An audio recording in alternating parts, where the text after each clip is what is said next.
የአፍሪካ ህብረት ለአማራ ህዝብ ያሳየው ወደር የለሽ ንቀት በአፍሪካ የቅኝ አገዛዝ ክንድ መዛልን ተከትሎ የአፍሪካ አንድነት ድርጅት የተባለው ድርጅት ተመሰረተ። ይህ ዘመን በርካታ የአፍሪካ ሀገራት ከቅኝ ግዛት ነፃ የሆኑበት እንደ አውሮፓውያን አቆጣጠር 1960ዎቹ የሚባለው ዘመን ነበር። የአፍሪካ አንድነት ድርጅትን ለማቋቋም በርካታ ድካምን ጠይቆ ነበር። ድርጅቱ በበርካታ ድካምና ልፋት ሲቋቋም ብሩህ ተስፋን ሰንቆ ነበር። በቀኝ አገዛዝ ብርቱ ክንድ ሲደቆሱ ለኖሩት የአፍሪካ ሀገራት አፍሪካዊ ማንነት መልሰው እንዲያገኙ ማገዝ፣ መፈንቅለ መንግስታትን በመቀነስ ዴሞክራሲያዊ የስልጣን ሽግግርን የአፍሪካ ፖለቲካ ባህል ማድረግ፣ ነጻነታቸውን ያላገኙ የአፍሪካ ሀገራትን ነጻነታቸውን በፍጥነት እንዲያገኙ ማስቻል፣ አፍሪካዊ ወንድማማችነትን ማጠናከር፣ በቀኝ አገዛዝ ስርዓት መዘዝ የሚመጡ ችግሮችን በአፍሪካዊ ዘይቤ መፍታት ወዘተ ድርጅቱ ከተቋቋመባቸው ዋነኞቹ ምክንያቶች ውስጥ ዋነኞቹ ነበሩ። የአፍሪካ አንድነት ድርጅት ስሙን ቀይሮ የአፍሪካ ህብረት ሲደረግ የኢትዮጵያ አቶ መለስ ዜናዊ ግንባር ቀደም ተዋናይ ነበሩ። የድርጅቱ ስም ሲቀየር የቀደመ ሚናው በተጨማሪ ሚናዎቹን በማዳበር ለውስብስብ የአፍሪካ ፖለቲካ አፍሪካዊ መፍትሄ ይሰጣል የሚል ፕሮፓጋንዳ በሰፊው ሲሰራም ቆይቷል። ሆኖም የአፍሪካ አንድነት ድርጅትም ሆነ የአፍሪካ ህብረት በአህጉሪቱ ተገቢ ነገር እየመሰለ የመጣውን የአምባገነን መንግስታትን እንደ አሸን መፍላት ሊያስቆመም ሆነ ሊቀንስ አልቻለም።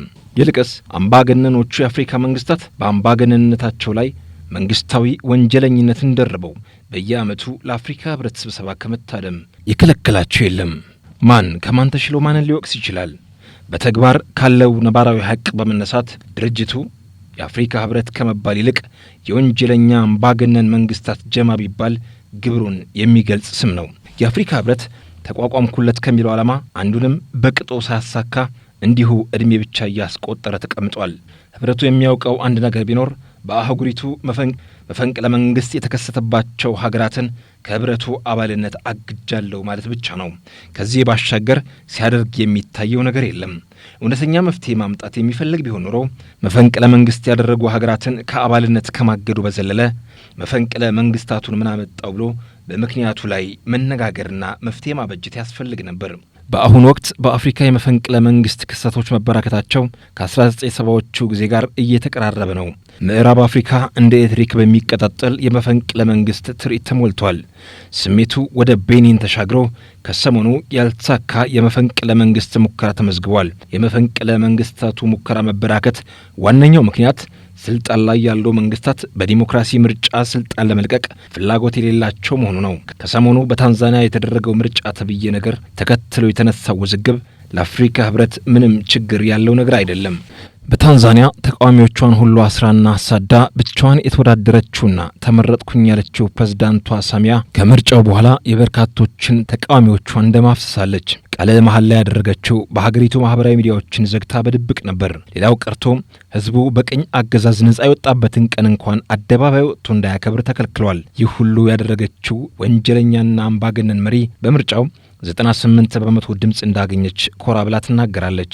አንድ ጠብ የሚል ነገር መስራት ያልቻለው የአፍሪካ ህብረት የአፍሪካን ችግር በአፍሪካዊ መፍትሄ በመፍታት በአህጉሪቱ የጠበንጃን ላንቃ ዘጋለሁ ሲል ሳይለንሲንግ ዘገን የሚል መፈክር ደጋግሞ ያሰማል። ከሰሞኑ በኢትዮጵያ በማስረሻ ሰጤና በአማራ ክልል መንግስት መሃል ተፈረመ የተባለውን ስምምነት የአፍሪካ ህብረት የጠበንጃን ላንቃ በመዝጋት በኩል አመርቂ ፋይዳ ያለው ስምምነት ነው ሲል የተለመደ ፌዙን አፌዟል። የአፍሪካ ህብረት የእነ ማስረሻ ስምምነት ተብዬ ቀልድ ተከትሎ ያወጣውን መግለጫ ያነበበ ሰው በአፍሪካ የጠመንጃ ላንቃ ለምን እንደማይዘጋ በደንብ ይገባዋል።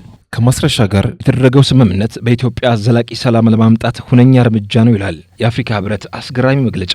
ህብረቱ ይህን ሲል ማስረሻ የኢትዮጵያን ዘላቂ ሰላም የሚያረጋግጥበት ቀርቶ አፋሕድ በተባለው የራሱ ድርጅት ውስጥ የሚቆይበት ስነ ምግባርና የትግል ቁርጠኝነት የለውም ተብሎ ከድርጅቱ እንደታገደ ሳያውቅ ቀርቶ አይደለም። በራሱ ድርጅት ውስጥ የሚቆይበት የፖለቲካ ስብዕና የሌለው ሰው የሚያመጣው ዘላቂ ሰላም ምን አይነት እንደሆነ የሚያውቀው ቀልደኛው የአፍሪካ ህብረት ብቻ ነው። ሌላው ወሳኝ ጥያቄ ማስረሻ ሰጤ እንደተባለው ለኢትዮጵያ ሰላም የሚያመጣ የትግል ቁመና ያለው ቢሆን እንኳን የፋኖ ትግል ጥያቄዎች የሚቀርቡት ራሱም አሸንጉሊት ለሆነው የአማራ ክልል መንግስት አይደለም። ይልቅስ የፋኖ ትግል ጥያቄዎች በዋናነት የሚያጠነጥኑት የፌዴራል መንግስት እንደ ፖሊሲ አንግቦት ሲንቀሳቀስበት በኖረው አማራ ጠል ማንነቱ ምክንያት በአማራ ህዝብ ላይ የደረሱ ችግሮችን ለማስወገድ ነው። ከነዚህ ጥያቄዎች ዋነኛው ደግሞ የክልሉ መንግስት የፌዴራል መንግስቱ ረጅም ዱላ ሆኖ የአማራን ህዝብ ማስፈጀቱን የተመለከተ ነው። ስለዚህ ማስረሻ ያደረገው ድርድር የአፍሪካ ህብረት እንደሚለው ሁነኛ የሰላም እርምጃ ቢሆን ኖሮ ድርድሩ መደረግ የነበረበት ከፌዴራል መንግስት ጋር ነበር። ከኦነግ ሸኔና ከህወሓት ጋር ከዚህ ቀደም የተደረጉ ድርድሮች ከፌዴራል መንግስት ጋር እንጂ ከክልል መንግስታት ጋር የተደረጉ አልነበሩም። የአማራ ህዝብ ትግል ሲሆን ግን ለራሱ አሸንጉሊት ከሆነው የክልሉ መንግስት ጋር መደራደር በቂ ተደርጎ ተወስዷል። የዚህ ወልጋዳ አስተሳሰብ አጋር ሆኖ የመጣው የአፍሪካ ህብረት በዚህ ተግባሩ ለአማራ ህዝብ ያለውን ንቀት አሳይቷል።